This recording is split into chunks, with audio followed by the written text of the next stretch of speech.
यानी मित्रों, हमारा अगला विश्लेषण उस कंपनी को सुप्रीम कोर्ट की फटकार पर है जिसने आपकी जेब में रखे फोन को जासूस बना दिया है। आज सुप्रीम कोर्ट ने फेसबुक, इंस्टाग्राम और व्हाट्सएप की मूल कंपनी मेटा को साफ साफ कह दिया कि आप भारत से अपना बोरिया बिस्तर बांधकर जा सकते हैं। अब सवाल उठता है कि इन कंपनियों ने किया क्या ऐसा कि देश की सर्वोच्च अदालत ने इन्हें इतना बड़ा अल्टीमेटम दे दिया। मित्रों, यह विश्लेषण सीधे सीधे आपसे जुड़ा हुआ है, देश के उन 53 करोड़ लोगों से जुड़ा हुआ है जो व्हाट्सएप का इस्तेमाल करते हैं, उन 38 करोड़ लोगों से जुड़ा है जो फेसबुक का इस्तेमाल करते हैं। सोशल मीडिया ऐप्स के नाम पर इन कंपनियों ने आपकी जेब में रखे फोन को कैसे जासूस बना दिया है, आज हम उसका विश्लेषण करने वाले हैं। आपके मोबाइल में मौजूद जिन ऐप्स को आप अपनों से जुड़ने का जरिया मानते हैं, वो कैसे आपकी डिजिटल तिजोरी पर डाका डाल रहे हैं, आज आपको हम विस्तार से यह समझाने वाले हैं। आज अपने विश्लेषण में आपको यह भी बताएंगे कि अपने डिजिटल डेटा को आप कैसे बचा सकते हैं। लेकिन सबसे पहले आपको यह जानना चाहिए कि इस डिजिटल डकैती को लेकर आज सुप्रीम कोर्ट ने क्या कहा। आज सुप्रीम कोर्ट ने मेटा यानी फेसबुक, इंस्टाग्राम और व्हाट्सएप की मूल कंपनी पर लोगों के निजी डेटा के गलत प्रयोग के मामले में लगे 213 करोड़ के जुर्माने पर सुनवाई की। Chief justice Suryakant, justice Joymalya Bagchi और विपुल एम पंचोली ने मेटा की अपील पर सुनवाई करते हुए मेटा को ही जमकर फटकार लगाई। मेटा पर लगे डेटा चोरी के आरोपों पर चर्चा के दौरान सुप्रीम कोर्ट ने जो कहा है वो आज आपको बहुत ही ध्यान से देखना और समझना चाहिए। सुप्रीम कोर्ट ने आज यह साफ कर दिया कि मेटा को भारतीयों से जुड़ी हुई एक भी जानकारी किसी एक के साथ साझा करने की अनुमति नहीं दी जाएगी। कोर्ट ने सुनवाई के दौरान एक बहुत महत्वपूर्ण उदाहरण दिया। मेटा और व्हाट्सएप भारतीय यूजर्स के साथ टेक इट और लीव इट, यानी या तो हमारी बात मानो या ऐप छोड़ दो वाला व्यवहार कर रहे हैं। आप किससे बात कर रहे हैं, कितनी देर बात कर रहे हैं और किस लोकेशन से बात कर रहे हैं, यह सब किस तरीके से ट्रैक किया जा रहा है, उस पर कोर्ट ने कहा यह डेटा चोरी नहीं तो फिर और क्या है। सुप्रीम कोर्ट ने साफ कहा, जिस तरह से मेटा ने पहले व्हाट्सएप को खरीदा और फिर व्हाट्सएप का डेटा फेसबुक के साथ शेयर किया, यह निजता के अधिकार का हनन नहीं तो फिर क्या है। इस पर मेटा और व्हाट्सएप की तरफ से पेश वकील ने दलील दी, यह सब उपभोक्ता की सहमति से किया जाता है। माइक और कैमरे को एक्सेस करने के लिए सहमति ली जाती है, उपभोक्ता कभी भी इससे ऑप्ट आउट कर सकते हैं।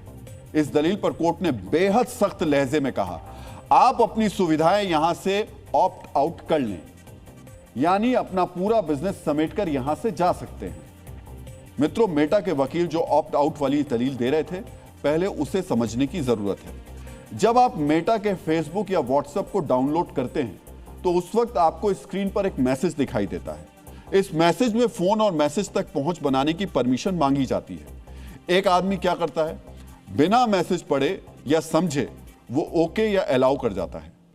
लेकिन ओके और अलाउ के साथ जो मैसेज लिखा जाता है, असली खेल उसी में है। और इसी खेल पर आज सुप्रीम कोर्ट ने आगे क्या टिप्पणी की, यह भी आपको देखनी चाहिए। सुप्रीम कोर्ट ने पूछा, क्या सड़क पर फल बेचने वाली गरीब महिला आपकी कथित अनुमति या फिर यूं कहें कि शर्तें समझ पाएगी? मित्रों, अदालत के सवालों के बाद मेटा ने हलफनामा दाखिल करने का प्रस्ताव रखा। इसे स्वीकार करते हुए अदालत ने मामला अगले सोमवार तक के लिए स्थगित कर दिया। मित्रों, मामला अगले सोमवार तक के लिए तो स्थगित कर दिया गया, लेकिन कोर्ट ने आज सोशल मीडिया ऐप्स का इस्तेमाल करने वाले यूजर्स के हित में, यानी आपके हित में जो सवाल उठाए उसे समझना जरूरी है। मित्रों, कोर्ट ने इन ऐप्स द्वारा इस्तेमाल की जाने वाली जिस भाषा का जिक्र किया है, सबसे पहले हम उसे आसान शब्दों में डिकोड करने वाले हैं। जब आप व्हाट्सएप, फेसबुक, इंस्टाग्राम या मैसेंजर को पहली बार डाउनलोड करते हैं, तब आपकी स्क्रीन पर कुछ इस तरीके के मैसेज आते हैं।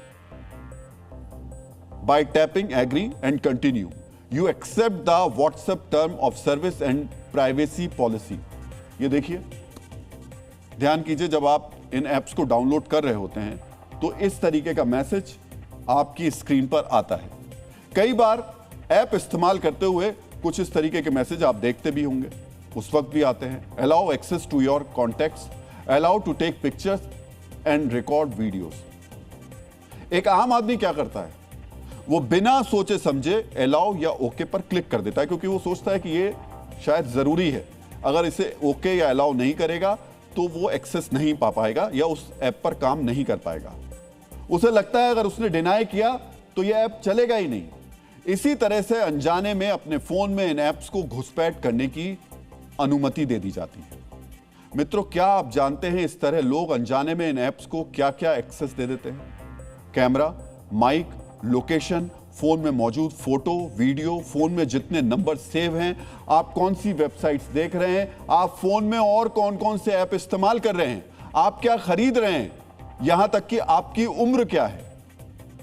इतना ही नहीं, जब आप अपने फोन में मेटा का कोई ऐप डाउनलोड करते हैं तो ये दूसरी कंपनियों यानी थर्ड पार्टी से भी आपके बारे में जानकारी जुटाती है।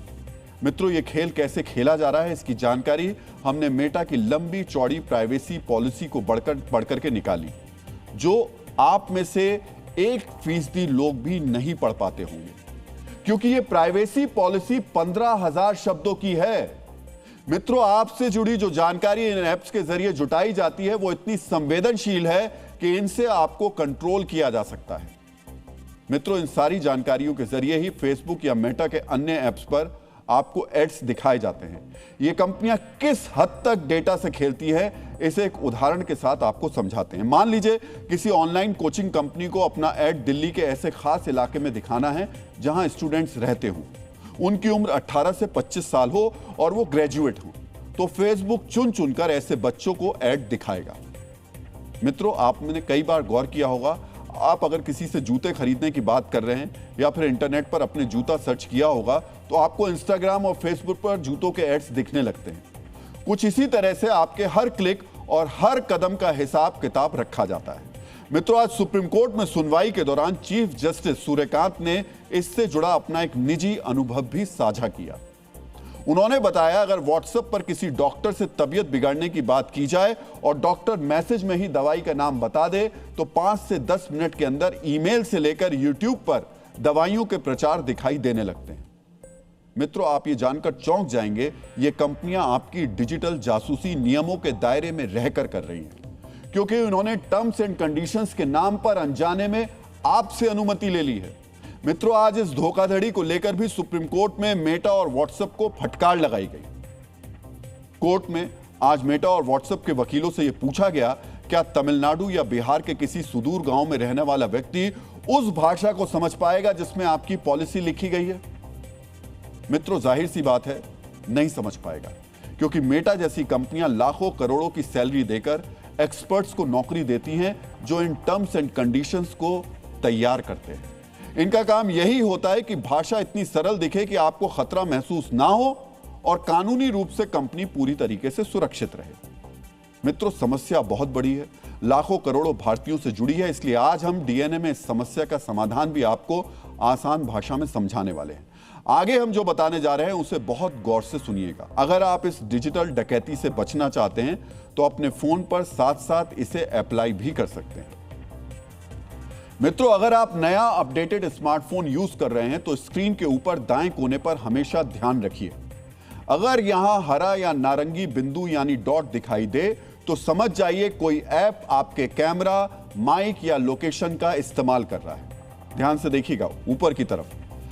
आप इस पर क्लिक करके ये जान भी सकते हैं कि किस ऐप ने कितनी बार आपके कैमरे, माइक और लोकेशन को ट्रेस किया है। मित्रों, इस विश्लेषण के लिए रिसर्च करते वक्त जब हमारी टीम के एक सदस्य ने अपने फोन पर यह चेक किया तो पता चला कि पिछले 24 घंटे में 11 ऐप्स ने फोन की लोकेशन को ट्रैक किया। इसमें भी सबसे ज्यादा करीब 20 बार मेटा के ऐप्स जैसे व्हाट्सएप, फेसबुक या इंस्टाग्राम ने लोकेशन को ट्रैक किया। मित्रों, इस डिजिटल जासूसी को बंद करने का तरीका है, क्योंकि अभी भी रिमोट कंट्रोल आप ही के हाथ में है। इसलिए आप अपने फोन की सेटिंग्स में जाएं, प्राइवेसी ऑप्शन पर क्लिक करें, वहां परमिशन मैनेजर ऑप्शन पर जाएं। यहां आप देखेंगे कैमरा, माइक्रोफोन और लोकेशन का एक्सेस किन किन ऐप्स के पास है। जो ऐप गैर जरूरी हैं उस पर क्लिक करके आप इसे डोंट अलाउ भी कर सकते हैं या अलाउ व्हाइल यूजिंग ऐप, यानी सिर्फ ऐप का इस्तेमाल करते हुए ही इसे एक्सेस दे सकते हैं। मित्रों, इंटरनेट की क्रांति आने के बाद डेटा को लेकर यह कहा गया, data is the new gold, यानी आपसे जुड़ी डिजिटल जानकारी सोने की तरह है, लेकिन सोचिए कितनी सोची समझी साजिश के तहत इसे आपकी अनुमति से ही चुराया जा रहा है और आगे बेचा भी जा रहा है। एक अनुमान के मुताबिक मेटा भारत में सिर्फ एड्स से यानी विज्ञापन से करीब 1,75,000 करोड़ रुपए कमा रहा है। लेकिन आपके डेटा के इस्तेमाल से जो कमाई की जा रही है उससे आपको क्या मिल रहा है? कुछ भी नहीं मिल रहा है।